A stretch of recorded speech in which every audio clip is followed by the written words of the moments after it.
네, 안녕하세요. 김택스입니다. 제가 카페를 운영을 하고 있어요. 그런데 부모님이 이제 고생한다고 임대료를 대신 내주겠다고 하네요. 우리가 현금을 그러면 받게 되니까 이런 경우에 증여세가 나오겠죠, 당연히. 그런데 반대로 부모님이 보유한 상가에서 제가 임대료를 내지 않고 카페를 운영한다면 이 경우에는 증여세를 내야 할까요? 아닐까요? 맞는 것 같기도 하고 아닌 것 같기도 하고 애매하죠? 정답은 네, 부동산 가격에 따라 다릅니다. 최근에 이제 조사 단계에서 부모님의 부동산을 무상으로 쓰다가 적발이 돼서 증여세가 과세된 사례가 있어서 해당 부분과 관련된 세법 내용에 대해서 오늘은 좀 설명을 드려보려고 합니다. 사실 이 부분은 이 대다수의 분들이 내가 세법을 지키지 않고 있다는 사실조차 인지하지 못하는 경우가 대부분이기도 하고, 국세청도 사실 직접적으로 적발을 하는 경우보다는 다른 부분을 조사하다 보니까 같이 엮여 들어가는 경우가 훨씬 더 많습니다. 하지만 이제 서울의 아파트 평균 매매 가격이 10억 원을 넘어섰기 때문에 이 과세 기준 안으로 들어오는 부동산도 굉장히 많아졌고 주의가 필요합니다. 집값이 워낙 비싸니까 뭐 부모님 집에서 신혼생활을 시작하는 경우도 있고 그렇잖아요. 부모님의 부동산을 무상으로 사용하는 경우에는 증여세 과세가 어떻게 되는지 좀 살펴보면 상속세 및 증여세법 제37조 부동산 무상 사용에 따른 이익의 증여에 해당 내용이 자세히 기술되어 있는데요. 내용을 좀 쉽게 설명드려 볼게요. 우선 계산 산식부터 보시죠. 부동산 가액 곱하기 2% 곱하기 5년 현재 가치 계수인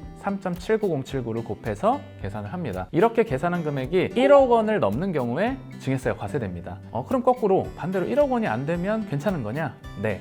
그래서 1억 원이 안 되면 무상으로 사용해도 아무런 문제가 되지 않습니다. 5년치 이익을 한꺼번에 계산하게끔 법이 만들어져 있고요. 따라서 5로 나눠보면 1년의 이익이 2천만 원이 되지 않으면 증여세 과세가 안 되겠구나 라고 이해를 하셔도 좋겠습니다. 그러면 우리가 역산을 한번 해보죠. 1억 원 나누기 3.79079 나누기 2% 하면 약 13억 원이 조금 넘습니다. 그러면 답이 나왔죠. 부동산 가액이 13억 원이 안 되면 부모님의 부동산을 무상으로 써도 증여세로 과세할 금액은 나오지가 않는 겁니다. 그럼 여기서 부동산 가액이라는 것을 아셔야 되는데 일반적으로 시가를 의미한다고 보시면 되겠습니다. 그래서 아파트는 거래되는 유사 시가를 기준으로 판단하시고 상가의 경우에는 대부분 시가가 존재하지 않으니까 기준 시가를 바탕으로 판단하시면 되겠습니다. 그렇다 보니까 이제 상가가 아무래도 가액적으로는 증여세 과세가 되는 기준 자체가 아파트에 비해서는 훨씬 더 높겠죠. 기준 시가 13억이면 뭐 실제 매가는 25억에서 30억 정도 되는 상가가 될 겁니다. 단 공짜로 부모님과 같이 사는 것은 증여세 과세 대상은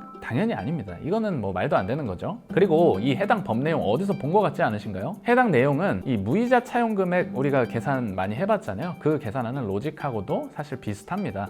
그래서 우리가 원금 2억 1,700만 원 정도는 무이자로 차용이 가능하다더라, 이 내용과 비슷하다고 볼 수 있겠습니다. 차용증을 쓰게 되면 이 적발이 되는 경우도 사실 자녀가 돈을 빌리는 행위만으로는 적발이 되기 쉽지 않습니다. 빌린 돈으로 비로소 자녀가 집을 취득해야 자금 출처 조사를 하면서 적발이 되는 경우가 대부분이거든요. 그렇게 생각하면 이 부동산 무상 사용에 대한 부분도 적발이 쉽지는 않겠구나, 이유를 좀 아시겠죠? 하지만 이제 부동산 가격이 워낙 비싼 요즘에 재수없게 걸리면 또 증여세가 굉장히 큰 금액으로 과세가 될 수 있기 때문에 해당 법 내용을 반드시 알고 계시면 좋겠고, 거꾸로 이 부동산 가액을 계산을 해서 자녀에게 현금으로 증여를 해주기보다는 이 무상임대의 명목으로 증여세 없이 증여의 효과도 느리게 해줄 수가 있겠습니다. 절세의 목적으로 활용하실 수가 있겠죠. 그래서 오늘은 부모님의 부동산을 무상으로 썼을 때 세금이 과세가 되느냐를 가지고 얘기를 나눠봤는데요. 오늘 내용이 도움이 되셨다면 구독, 좋아요, 알림 설정까지 부탁드리겠습니다. 감사합니다.